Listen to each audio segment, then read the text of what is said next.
¿Qué tal, mis estimados rockstars audiovisuales? Gracias por estar una vez más acá en Ideas Objetivas. Y hoy tengo el privilegio de contar con una persona con una mente grandiosa. Me tocó trabajar con ella. Y es una persona con un nivel de astucia mental y con un conocimiento y un bagaje de muchas cosas que sorprende. Gracias por estar acá con nosotros, mi estimada Alessandra Zapata. Wow, Kike, muchas gracias. Pensé que hablabas de otra persona. ¿Cómo crees, hombre? No. La verdad es que he tenido muy poquito de conocerte, pero en ese poquito que he tenido de conocerte, híjole, me ha asombrado mucho en la manera en cómo manejas las cosas, toda tu mente tan pragmática que tienes para llevar las cosas, que la neta, mi admiración y respeto por cómo desarrollas las cosas. Cualquier empresa o negocio que tenga tu participación, la verdad es que es muy afortunada. Gracias, Kike. Oye, mi estimada Alex, en este podcast lo que platicamos es sobre la persona, sus inicios, qué han hecho. Y la pregunta obligada para todo este tema, pues siempre resulta ser qué estudiaste y de ahí, pues cómo conectaste a tus primeros trabajos. Entonces, cuéntame, ¿dónde estudiaste? Corta historia. Estudié en Miami, estudié administración en deportes, que es como administración de negocios, pero esto más enfocado en deportes. En aquel tiempo como que estaba más involucrada en deporte que en arte. O sea, era como o seguir el camino del arte o era el deporte y bueno, así fue. Y durante la carrera, típico, conoces, te empiezas a juntar con personas de comunicación y así. Entonces empecé a tomar clases de comunicación. Me gustó lo que fue TV production y radio, y ahí un par de otras materias. Y así fue que me gradué. Lo primero que hice fue buscar trabajo en el rubro y ahí empecé como asistente de location manager y una cosa me llevó a otra, pero la idea era que yo quería editar, ¿no? O sea, como que en las clases de producción, en vez de salir en cámara o hacer un locutora, yo me enfocaba más en la parte técnica, el behind the scenes, y eso fue lo que tenía claro que quería editar. Entonces llegué a trabajar en un canal y ayudaba en programación y en tráfico, pero a la misma vez tenía como un mentor, uno de los editores de promo. Y así fue que me empecé a abrir camino como editora, pero se me cruzó el utilizar Photoshop, Illustrator, y ahí empecé a experimentar pues más arte digital y luego empecé a mezclarlo todo con animación y cosas así y terminé como video jockey para conciertos, DJ, cualquier tipo de evento artístico, hasta trabajando en antros ahí en Miami. Entonces también como que mis inicios fue más como, creo que se podría decir como más video art, hasta que me mudé a México y empecé en marketing, a hacer como ATL y luego BTL y luego ATL.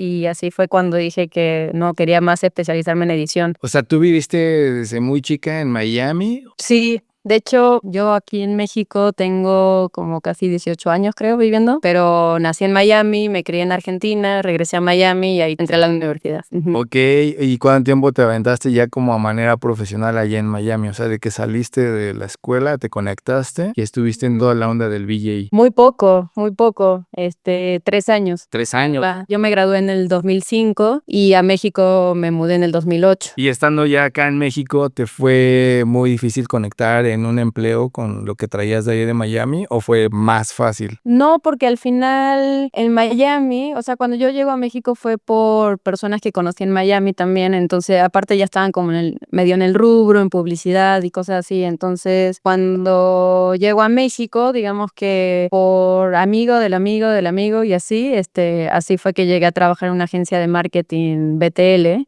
como asistente de producción y al mismo tiempo seguía haciendo yo los videos, que le llamaban en esa época videomemorias y también contenido para pantallas. O sea, como que un poquito lo que hacía en Miami, pero ya más corporativo. Y ahí me fui abriendo camino. Digo, igual en México al inicio también tuve proyectos como VJ, como audiovisuales, más bien haciendo dupla con productores de electrónica o DJs, entonces fundamos como 2 proyectitos ahí con diferentes personas. Después como que lo de VJ ya no lo vi como un trabajo tal cual, algo más profesional, entonces ahí me dediqué más a marketing. A marketing. ¿Y en BTL te tocó llevar marcas así chonchas o era más localito el negocio? Sí, marcas globales como Hasbro, Discovery, Henkel creo que se dice, no sé, es una marca alemana.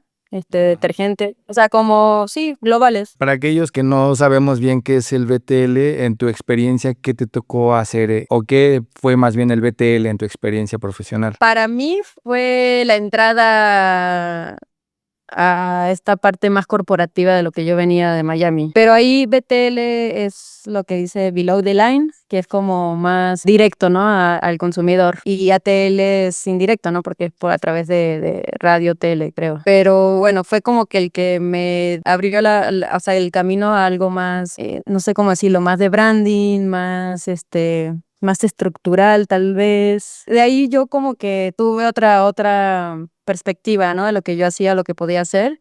Y de ahí yo brinqué a ATL, que ahí estuve en Genoma Lab, luego en Hogarth. En Hogarth es donde a mí me dio mucho más estructura y me dio más conocimiento técnico, ¿no? De la postproducción. El flujo de trabajo, en la parte técnica, porque también era editor de deliveries, entonces el manejo de diferentes formatos, códecs, diferentes televisoras o plataformas, ¿no? En este momento también es como más digital todo, pero bueno, ahí es donde adquirí este conocimiento y como más educación al respecto de postproducción que lo que traía antes. O sea, cuando tú llegaste a Hogarth, no traías todo este conocimiento que acabas de mencionar, o ya lo No, traías del ATL. justo, o sea, como que antes de jugar eres editor y ya. O sea, me entregas el material y listo. No tenía esta perspectiva de trabajar tanto en equipo o con diferentes áreas, ¿no? Que si VFX, que si audio, que si acá, o sea, el round trip de los archivos, esa parte. Ok,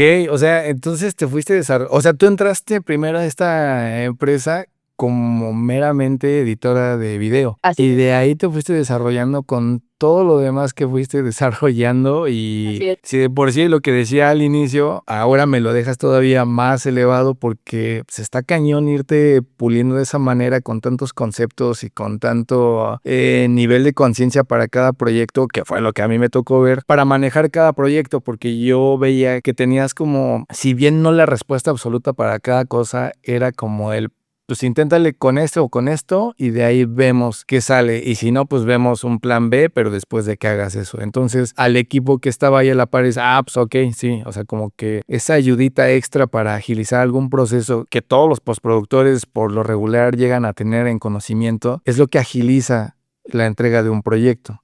Y eso es algo que tú tienes muy bien definido, muy bien estructurado y como que tienes esa capacidad analítica de poder desarrollar opciones, si no la solución, sí opciones para llegar a ese resultado que se está buscando. Pero y a ti, por ejemplo, ¿sí te llamaba la atención seguir por ese camino o más bien se fue dando hasta llegar a lo que tienes ahora? En estos últimos 10 años que en esta empresa lo desarrollé, creo que también me ayudó mucho el ser lo que le llaman en esta parte del show en vivo, es como ingeniero de video.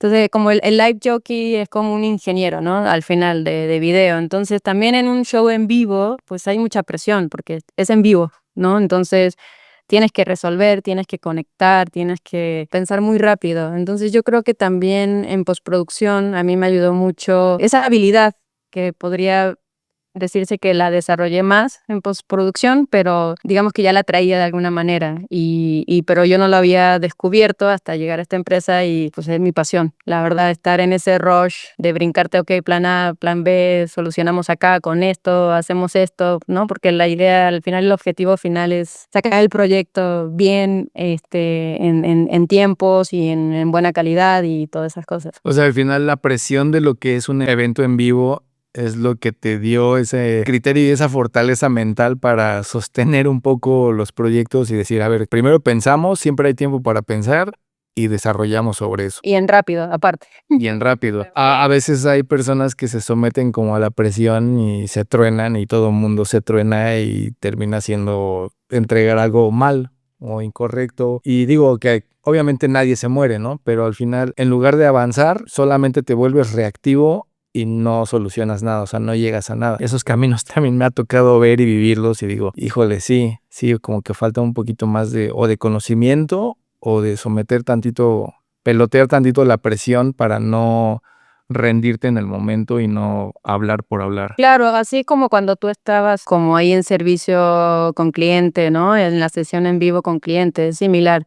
Yo hubo una época, o sea, que yo paso a ser editor online y eso fue lo que me dio esta perspectiva de decir, esto me quiero dedicar. O sea, quiero ser coordinador de post, quiero coordinar los proyectos, quiero de principio a fin, quiero coordinar equipo, quiero apoyarme del equipo. O sea, porque también como editor puede que caigas a ser un poco solitario o cuando eres VJ o cosas así. Entonces, también estuvo bueno que uniendo los potenciales de todo tu equipo creas algo, ¿no? No es que estás solo. Pero bueno, esa es a lo que íbamos recién de esta presión, pues sí, claro, tú también lo conoces en ese momento de estar ahí tratando de solucionar ajustes en vivo, ¿no? Al final, en una sesión presencial con cliente, similar. Siempre puede pasar algo y tienes que buscar alguna solución para que no se te venga abajo pues, el show. Digo, pues sí, o sea, la analogía para mí es un show. Siempre va a haber la ventana abierta para que algo no chido pueda suceder y tienes que encontrar una solución para que no se te venga abajo el show. Oye, pero entonces, a ver, dentro de todo este conocimiento, por lo que estoy entendiendo, entonces a ti te llama mucho también la cuestión del arte. O sea, porque ser VJ tiene que ver mucho con lo visual y sí es un concepto muy artístico el ser VJ. ¿Tú ahorita a la par también sigues haciendo eso o haces arte, dibujas o qué haces? Sí, bueno, lo de VJ lo dejé cuando en algún momento, como que aquí en México estuvo bueno, era como muy underground, eso me encantó. También no estaba cool que fuera tan underground, ¿no? Entonces, proyectos bien, así como con músicos o artistas profesionales, sí estaba bueno, pero en aquella época creo que no era tan común tener una mujer como hoy en día. Y la verdad eso como que no me limitaba un poco por temas de que si viajabas, pues al final los tour managers también lo que quieren es tratar de que el presupuesto esté como más limitado, ¿no? Por ejemplo, yo no podía compartir cuarto con el ingeniero de audio, ¿no? O no sé, el backline o cosas así. Entonces, siento que eso también como que limitaba mucho. Hoy en día creo que hay muchas más mujeres hoy en día en lo que es el show en vivo, ¿no? Como las productoras o en luces o no sé, en todo. Entonces creo que, pero bueno, hace como que 20 años o 18 años, sí, como que eso sí, como que dije no. A ver, vamos a buscar algo más estable y ahí fue cuando dije, me voy a especializar más como editora de video. Y en lo general, en ese mundo, digo, a como te tocó, a lo mejor pues ahorita ya no tienes tanto conocimiento. ¿Sí crees que los presupuestos para ese tipo de temas artísticos eran más bajos con lo que ahora pudiera ser? ¿O crees que siga siendo muy mal pagado como para poder vivir de esos temas artísticos? No sé, la verdad, cómo están los presupuestos en este momento, porque sí conozco a una VJ que hoy en día sí está muy activa, tanto en festivales y como para diferentes artistas, pero la verdad desconozco cómo está en el presupuesto. Pero yo creo que sí ya está como un poquito más, no creo que equitativo, o sea, no sé, pero yo creo que sí, tal vez muchas sí pueden. O sea, sigo muchas en Instagram y tal vez sí, o sea, sí viven de eso, porque no veo que estén como en algo corporativo o que estén en publicidad o que estén en cine. Bueno, y volviendo al tema de si sigo haciendo algo de arte, o sea, o más creativo que técnico, no en visual, pero trato como tener hobbies creativos, ¿no? Y como coordinador de post, hace rato que no edito y si edito es un proyecto que me guste, como por ejemplo videoclips. Eso sí, creo que lo de VJ lo volteé a videoclips. Trato de editar hoy en día. Y en los videoclips les metes arte, les metes efectos y todo eso, o es solamente edición. Tal cual, corrección de color, efectos, o sea, así como un poco más libre, ¿no? Más que un video corporativo o un video o publicidad, ¿no? Que es diferente proceso, ¿no? No tanto de arte. Y es que al final los criterios para un editor de video, porque luego me ha tocado ver que hay casas productoras o agencias que prefieren a ciertos editores de video por algún estilo. ¿Tú consideras eso algo positivo o no tan positivo como para que realmente se te amplíe la ventana de posibilidades para poder agarrar proyectos freelance o en una empresa? O sea, el hecho de que tú te encasilles en un estilo en lugar mejor de conocer varias maneras de editar para diferentes conceptos. Yo sí creo en eso del perfil. Soy una de las que cuando asignaba equipo para un proyecto, pues sí me fijaba mucho en el perfil. O sea, de acuerdo al brief, el tipo de editor que necesitaba o el tipo de motion que necesitaba y así. VFX es como más técnico, entonces, pero sí, justo para un editor sí puede variar, como por ejemplo el colorista también. O sea, sí también me fijaba, tienen su estilo también, aunque podrían trabajar cualquier tipo de proyecto, pero siento que también tienen un estilo particular. Y también porque es del tipo de proyectos que les gusta, ¿no? O sea, yo creo que hay perfiles para cada tipo de storytelling o brief. Y aprovechando esto que estamos platicando, digo, porque he tenido varias pláticas con otros colegas y demás, y justo en esto que acabas de tocar como en estilos que podría ser un enfoque personal e individual, así como una especialización, ¿cómo ves ahora en la actualidad que para muchos trabajos más bien ya prefieren todólogos para reducir costos? ¿Tú crees que eso sea algo benéfico para la industria en la que estamos al menos? Es chistoso porque justo lo platicaba con unas colegas editoras que son motion y que les gusta también como más más creativo, ¿no?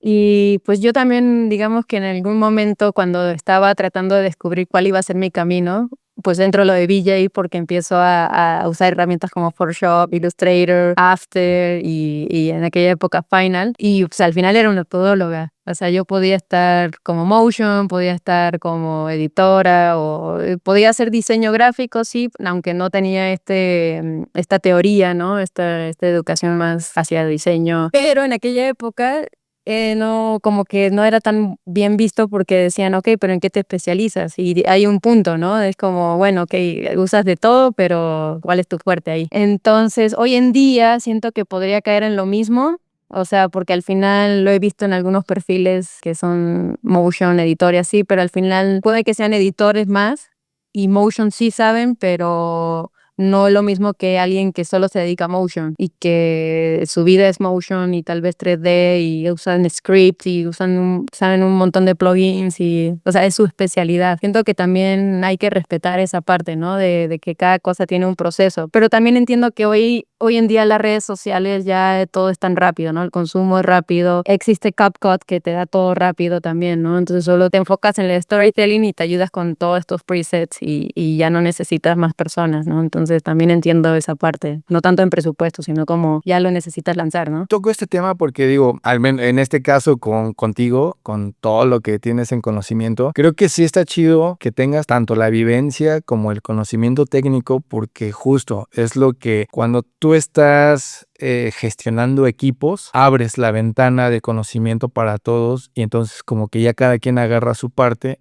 y sabe cómo se puede mover.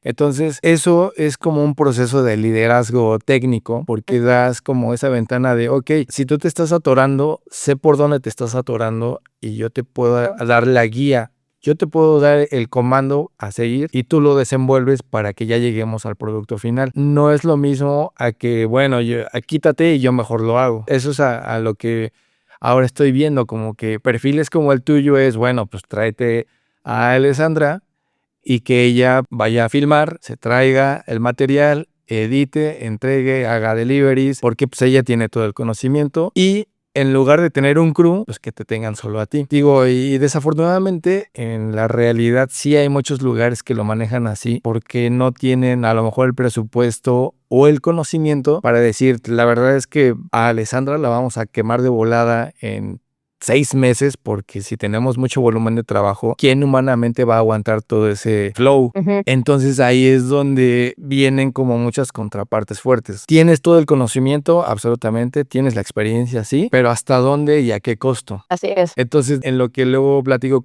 en otras entrevistas es que efectivamente hay lugares donde te dicen, mejor prefiero que hagas de todo, a lo mejor no tan elaborado, pero pues si hay un CapCut, si hay un Eleven Labs, si hay un Nano Banana o cosas así que vayan a desarrollar, pues también necesito que hagas eso. Entonces ya nos brincamos la filmación, mejor lo generas Sí. por IA Ajá. y vienen como muchas distorsiones de conceptos y de flujos de trabajo que en tu caso, como lo acabas de contar, tú ya tienes una experiencia tanto de escuela que estudiaste, tus primeros trabajos, el arte que en lo personal comunicas que te gusta, que te agrada, que siempre te ha llamado. Y pues como que eso te da la personalidad única de tener lo que ofreces. Hacia el equipo, hacia tus proyectos, hacia lo que hagas. Pero si los demás nada más tienen tecnicismo y no tienen esa alma, no necesariamente los productos podrían terminar con muy buena calidad, con un buen concepto, con una buena edición, con una buena corrección de color, si todo lo vas a hacer tú. Y sobre todo por los deadlines que luego son tan cortos. Así es. Y ahora tocando otra vez un poquito el tema, ¿tú cómo ves ahora el uso de inteligencia artificial para sustentar o para sustituir algún proceso? ¿Tú consideras que sea como la justificación o que realmente uno tenga que ser el experto apoyado por esa herramienta como herramienta y no como sustitución de persona? Como herramienta, obvio. La verdad, o sea, al igual, o sea, tú también has visto en Pro Tools y todos estos programas, no sé, en Logic, que ya hace los splits, de un archivo MP3, ¿no? O sea, vas y ya te separa los elementos ahí o los instrumentos. O sea, la inteligencia artificial al final ya venía hace un ratito incorporada, ¿no? En esto como Premiere, como un ejemplo de que de un 16:9 puedes sacar formatos vertical, cuadrado. Entonces, en lo que es flujo de trabajo está buenísimo, ¿no? O sea, que la inteligencia artificial al final te está apoyando a que algo que te tomaba cierto tiempo lo estás haciendo en menos tiempo o puedes adquirir, o sea, involucrarte en volúmenes más grandes, ¿no? En cuestión de contenido también. Nada más que yo creo que probablemente hablan más de inteligencia artificial como de creación de contenido, ¿no? La parte visual, la que dices, eso es 3D, pero no, es inteligencia artificial. Pero al final necesita retoque, o sea, no es perfecto. Tú vas escribiendo un prompt, le vas mandando la instrucción y no es como que salga la primera tal cual como lo que estás pidiendo o lo que necesitas, ¿no? Son como idas y vueltas y retoques y lo he visto, ¿no? Al final, o sea, como lo que no ve la gente, al final los programas ya lo tienen y ya la gente ya lo está utilizando, ¿no? Y cada vez los programas, no sé, DaVinci creo que no me acuerdo qué tipo plugin traía que también te facilitaba muchos aspectos ahí de procesos que antes te tomaba más. Pero bueno, por ejemplo, hay un comercial de McDonald's que salió hace como un mes o algo así, que pusieron todo esto para Navidad. Es inteligencia artificial, pero que se trabajaron muchas horas en el estudio ensamblando eso, ¿no? Retocando o que terminara como es el comercial que la gente ve. O sea, como que siento que se puede malinterpretar que, solo con inteligencia artificial y ya te ahorraste un equipo de post. Sí tiene que ver mucho todavía la experiencia humana, digo, por ponerlo muy épico, pero la experiencia humana para usar la herramienta y aún así tiene que haber un trabajo colaborativo de varias personas para llegar a algo, pues algo grande. O sea, como bien lo acabas de decir, o sea, una marca como McDonald's tiene el dinero para pagar una campaña y lo que se requiera de materiales para llegar a un concepto por temporada, por promoción o por lo que sea. Pero ¿a quién le va a tocar aceptar un presupuesto o esa propuesta de presupuesto bajo qué desarrollo? Eso es como muchos issues que he estado tocando constantemente con personas de diferentes ramas, que cuando nos preguntan por algo y las redes sociales lo pintan tan fácil, como que ya todo el mundo cree que cualquiera puede ser un editor, cualquiera puede ser un postproductor si conoce qué es CapCut y qué es Nano Banana y qué es Gemini y ChatGPT y todas esas cosas. O sea, no necesariamente es la solución a las cosas, sino sigue siendo el bastón sobre el que ahora, en lugar de ser un software, pues nos vamos a apoyar con eso para hacer un desarrollo. A eso es a lo que realmente no puedes sustituir tu concepto y tu criterio y tu subjetividad en lo que es el arte para ti y lo que muchas personas van a tomar como si es cierto, eso para mí también es arte. Y a otras personas no necesariamente les va a cuadrar lo que es tu arte o el arte que tú consideres arte, porque cada cabeza es un mundo, cada quien tiene conceptos diferentes de la realidad, pero también en el uso de herramientas como esas, si no eres una persona instruida en lo que sea, técnicamente, laboralmente y demás, los comandos que tú le puedas generar, bueno, los prompts que le puedas generar a una IA, pues te van a llevar a eso, meter personas para que corrijan lo que no se hizo bien desde el inicio. Entonces, en tu carrera laboral, trabajando con un equipo, pues eso no sucede tanto si tú sabes dirigir y sabes poner los lineamientos a seguir para cada proyecto. Porque en teoría la especialización de cada una de esas personas te va a ayudar a solucionar ese proyecto. Así O es. sea, eso es lo que he visto que se considera y a veces como que se olvida, porque es un trabajo arduo de muchas personas como tú liderando y viendo el perfil de cada persona para un concepto, un diseño, una edición de video. Ese criterio se basa mucho en lo que tú has vivido. Sí, sí, sí. Oye, Alice, y ahora entonces ya no estás acá de este lado, o sea, ya estás freelanceando, ¿ahora en qué andas? Sí, estaba freelanceando como postproductor, coordinando algunos proyectos, apoyando a otros postproductores, agencias, pero ahora estoy en un nuevo, digamos, reto, fusionando mi conocimiento técnico de postproducción, pero ahora como un asset manager digital, que es como más administración de DAMs, de estas plataformas como videotecas o de imágenes, ¿no? Entonces, donde el cliente tiene como toda su librería, ¿no? De artwork, de videos, de fotografía, audios, ¿no? Entonces, como lo que te mandan para ser como versionados, ¿no? Entonces, estoy como eso, como administradora de un DAM. Ok, o sea, ese concepto suena bastante relevante y eso es en una empresa en otra parte del mundo o en México. Sí, es una empresa global, pero tiene oficina aquí en México. Justo como mi cliente es de broadcast, de streaming, y sí, básicamente es proporcionarle este servicio técnico de que, ya sabes, cambiar de formato, modificar algún arte, algún archivo de Photoshop o algún video y proporcionarle que esté disponible en la librería para que pueda mandarlo a proveedores o pueda mandarlo a plataformas para que se use cierto contenido digital. Suena súper elaborado eso que estás haciendo. ¿Tú te comunicas directamente con el cliente o cómo es el flujo Sí, de trabajo? tal cual, es como que estuviera dentro de su empresa, pero sí, es directo con cliente la comunicación. Como tipo control de calidad también, o sea, cualquier contenido digital nuevo que se haga, también tengo que, pues sí, como QC. ¿Esos contenidos digitales fueron filmados o son creados o cómo es el asunto ahí para esos materiales? Son creados por un content studio para usarse como un cover art, como portada, como, por ejemplo, un catálogo, como cuando entras a Netflix y ves las portadas de cada contenido de TV shows, de películas y así, bueno, ese tipo de materiales. A ver si lo entendí. Sería como entonces como una plantilla para el formato al que se va a usar, o sea, como lo acaba de decir, si es un TV show, pues ya tiene como una plantilla y un diseño que te lo hace familiar a que es un TV show, o es una serie, o es una película, o está en el top 10, más o menos es eso. No, digamos, tú eres Universal, ¿no? Y ya viste que, no sé, por ejemplo, puedes ver Universal en Prime. Entonces tú entras en Prime, te suscribes y ves el catálogo de Universal, ¿no? Ahí ves sus TV shows, sus películas, ¿no? Entonces el contenido, la parte de imagen que ves cuando estás navegando en Prime, por ejemplo, ese tipo de imágenes,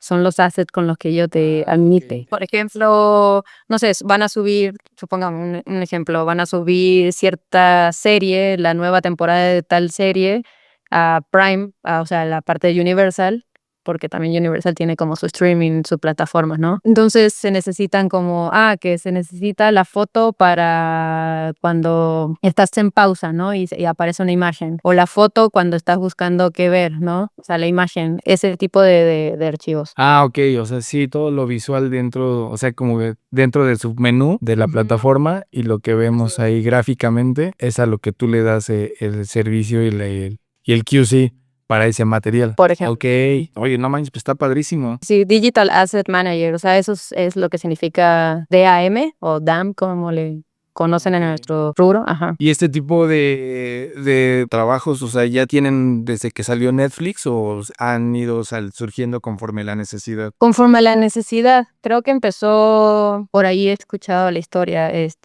comenzó cuando, no sé, cierto estudio de Hollywood, no sé si ya cuando ya empezó toda la parte digital o como dices, cuando empezó Netflix y todo eso, necesitaban, tener como una librería, ¿no? Al final, o sea, que, los DAMs creo que empezaron con eso, cuando necesitaban como tener su catalogado y su librería de los pósters, por ejemplo, de cada película. Entonces necesitabas tenerlo digital porque pues ahí lo vas proporcionando, no sé, para Netflix, ¿no? Que sería como el proveedor, ¿no? Entonces, tal película, pues se necesita el póster en diferente resolución, el póster en diferentes idiomas. Eso sería un ejemplo de por qué los DAMs para cada cliente. Y no solamente en lo que es broadcast o de streaming, también los DAMs funcionan también, por ejemplo, los clientes que llevábamos que tienen este máster global y van a tropicalizarlo o van a ser versionado en otro país. Entonces tú subes a esta plataforma los archivos editables, ¿no? Cuando tú pedías los archivos, los splits o los stems. Entonces ese tipo de librería. Sí, son como, sí, todo el arte, como por ejemplo en Spotify, descubrimiento semanal y ya tienes ahí, y vas viendo el arte de cada disco y todo eso. Y se necesita, por ejemplo, diferente resolución. No es lo mismo la foto de perfil que la imagen de los álbums. O sea, sí tienes que ir como acomodando. Pero bueno, es una más o menos como eso, como un e-commerce de lo que es contenido digital. No manches, suena padrísimo y con bastante conocimiento técnico requerido, porque sí sé que debe ser muy picky el asunto, pues para un streaming, para un servicio de streaming. Sí, está muy cool, la verdad es un buen reto.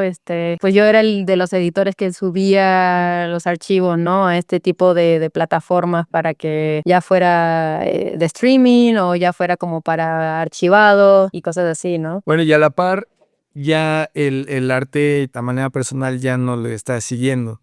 O sea, ya en tus proyectos personales. Bueno, lo que te contaba recién, lo de videoclips, eso sí, de vez en cuando sale uno que otro.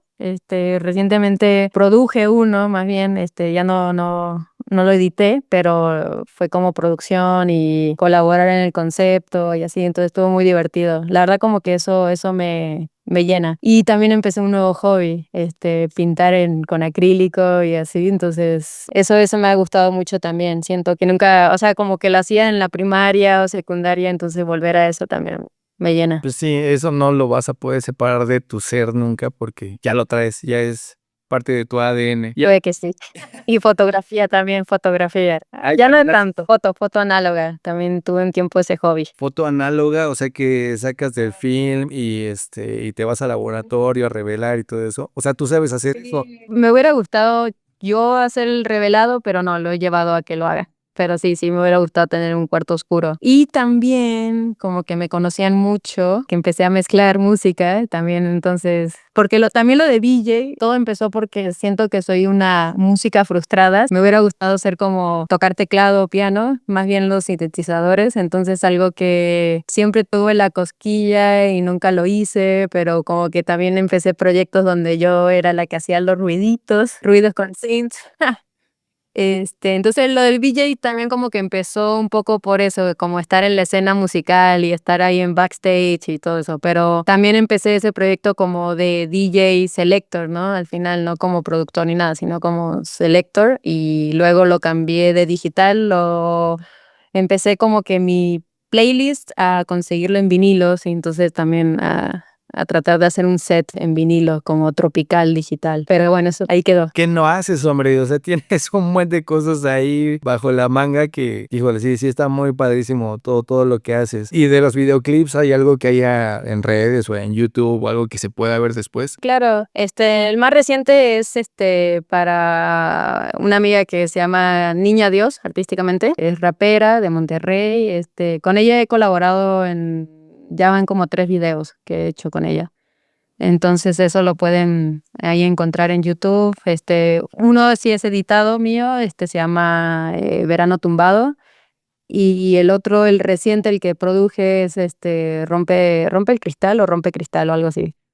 Okay. También lo pueden ver. Bueno, pues ya saben, ahí pueden ver material de nuestra estimada Alessandra para que vean de lo que está hecha. Alessandra, pues y bueno, ¿y planes a futuro? ¿Vas a seguir metida en este medio? ¿Te vas a decidir ya por fin meterte más al arte? ¿Qué va a pasar contigo? No, Quique, voy camino a ser Godín, 100%. Es la idea. No, ¿cómo, Godín, hombre? El arte no paga. Aún yo creo que va a llegar un punto en el que va a ser una necesidad tener mentes artísticas porque sí estamos dejando de lado todo el tema artístico. Ya sé, pero bueno, se trata de mantenerlo ahí vivo de alguna manera, Yo sé de que alguna forma. hagas lo que hagas te va a ir muy bien. Muchas gracias, Quique. Tienes la capacidad y el alma para hacerlo. Muchas gracias. No, te agradezco a ti, Alex. Muchas gracias a ti por el tiempo, por este ratito que nos has compartido lo mucho que traes. Cualquier empresa, les repito, es afortunada ahí en tenerla. Así que si ella está buscando el mundo Godín, ella es el Godín ideal. De una. Alessandra, muchas gracias. Mis queridos rockstars, les agradezco mucho una vez más en este capítulo de su compañía y los veo pronto. Cuídense.